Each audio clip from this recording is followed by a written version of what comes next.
Last week, the U.S. State Department issued a stark warning to its partners at the International Maritime Organization. Support a global climate deal to cut emissions from shipping, and there will be consequences: tariffs, visa bans, and port levies among them.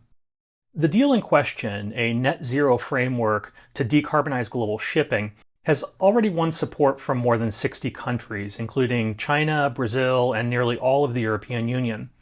But the United States is now actively lobbying smaller states to vote against the proposal and threatening retaliation if they don't fall in line. This raises a few uncomfortable but I think important questions. Chief among them, has the United States lost its ability to lead through consensus and diplomacy? And if so, what does that tell us about the shifting power dynamics in global politics today? Hey everyone, I'm Noah Zerbe. I'm a professor of global politics at California State Polytechnic University Humboldt. And this is Global Insights, where we break down current events and make sense of them through the lens of political science, international relations, and political economy.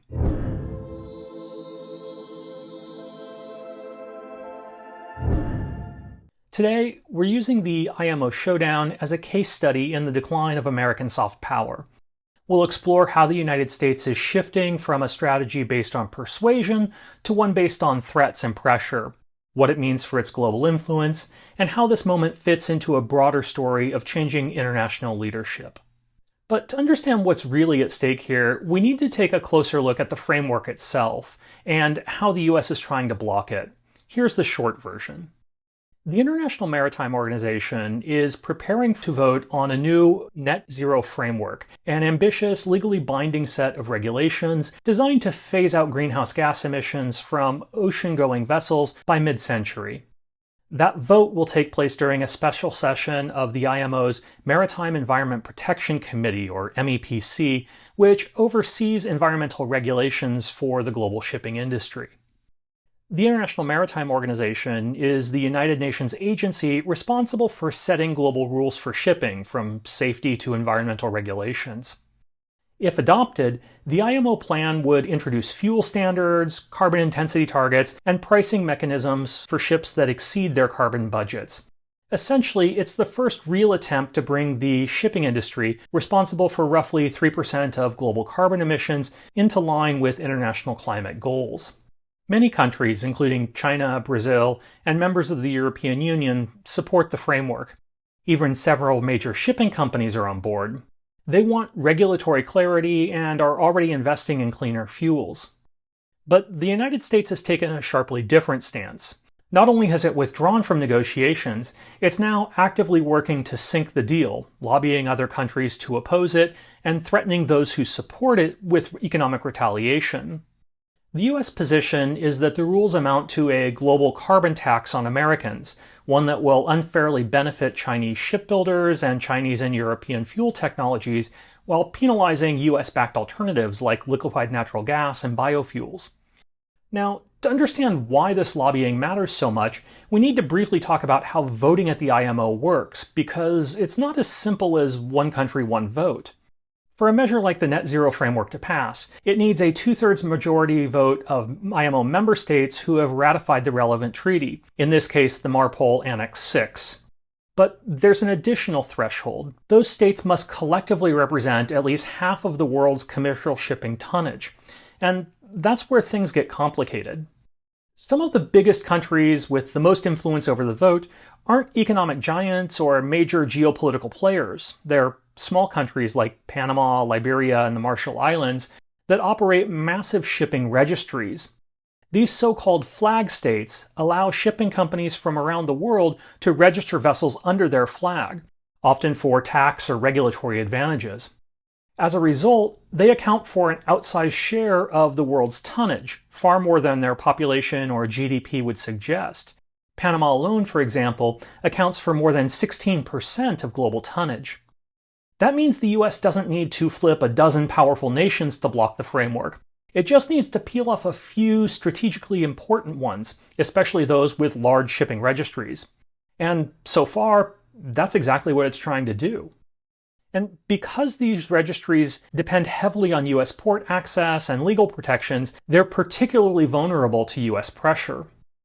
But the way Washington is going about this fight is just as important as its position itself, because this isn't the usual language of diplomatic persuasion. It's the language of political pressure backed by threats of retaliation. Let's step back for a moment. In international relations, we often distinguish between hard power and soft power. Hard power is coercive, military might, economic leverage, or sanctions. Soft power, a term coined by Joseph Nye, is the power of attraction. It's about shaping global norms, building alliances, and earning legitimacy through culture, diplomacy, and values. Historically, the United States has tried to do both, but soft power has arguably been the defining feature of the post-World War II order. Through initiatives like the Marshall Plan, institutions like USAID, and its leadership in international bodies, the US has always exercised global influence without always having to resort to threats. But what we're seeing at the IMO is different. The US is using hardball tactics not against adversaries, but against allies. Instead of making its case through diplomacy, the US is leaning into intimidation. It's threatening visa bans for diplomats from countries that support the framework, raising the prospect of new tariffs targeting small island nations, and floating the idea of port fees aimed at US allies in Europe. Even more striking, some reports are suggesting that the US may be pressuring key shipping registries, like those in Panama, Liberia, and the Marshall Islands, which collectively represent a massive share of global shipping tonnage. This represents a sharp break from previous US approaches to climate diplomacy. Whether under Democratic or Republican administrations, the United States has traditionally engaged in environmental negotiations through persuasion, incentives, and coalition building, even when it disagreed with the final outcome. Using economic threats against allies to block the multilateral climate deal represents a significant escalation, and one that risks long-term reputational damage. Weaponizing tariffs and visa threats to derail a multilateral agreement is something new and risky. These aren't quiet diplomatic nudges, they're public, coercive tactics that would have been almost unthinkable a decade ago. It's no longer about trying to win the argument, it's about trying to win the vote by any means necessary. And that shift from consensus building to coercion signals, I think, a deeper and more dangerous erosion of American soft power.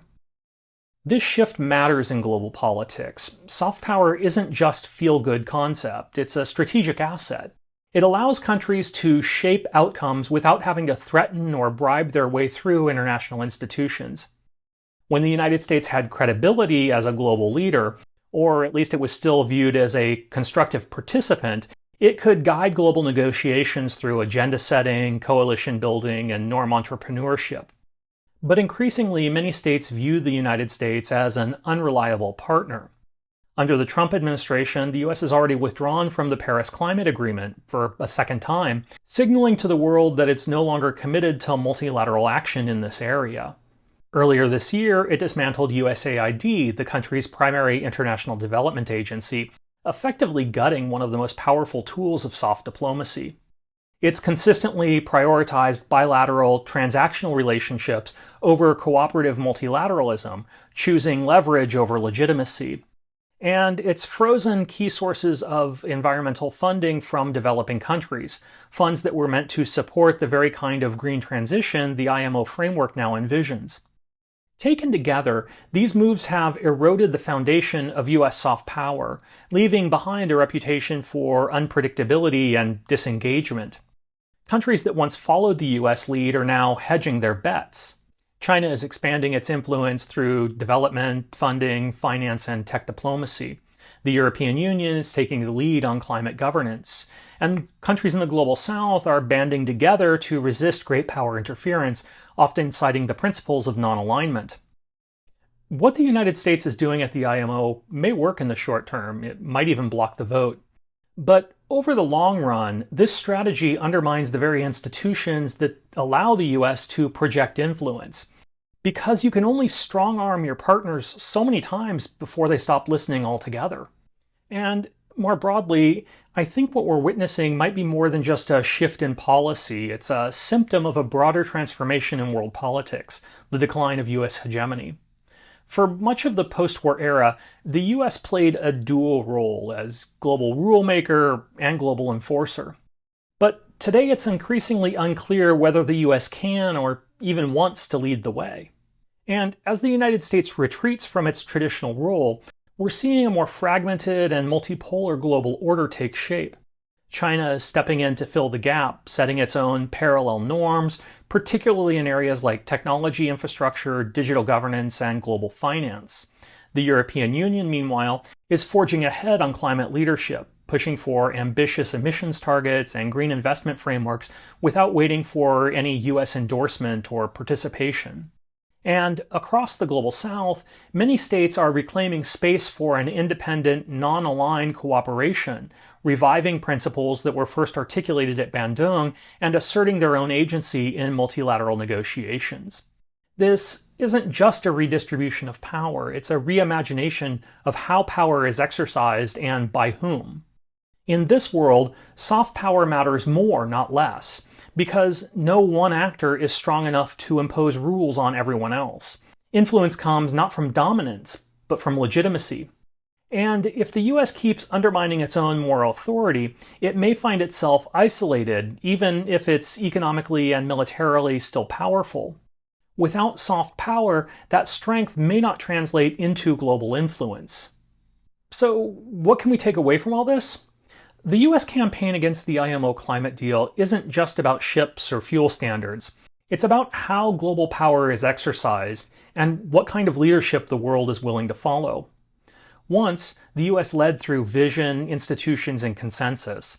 Now, it's trying to lead through leverage, threat, and veto. And while that may work in the short term, I think it's a losing strategy in the long run. Because the most enduring forms of influence aren't built on fear, they're built on trust. And that's what makes this moment so striking. The US didn't just benefit from the post-war international order, it helped create it. From the United Nations to the World Bank to the IMO itself, US leadership was instrumental in shaping the very multilateral institutions it now seeks to sideline. Turning away from that legacy doesn't just weaken those institutions, it weakens the credibility and moral authority the US spent decades trying to build. And here's my question for you. Is the US retreating from soft power because it no longer believes in it, or just because it no longer believes it works? And what might replace American leadership in the international system? Drop your thoughts in the comments section below. I'd love to hear how you're making sense of these changes. Until next time, thanks for watching.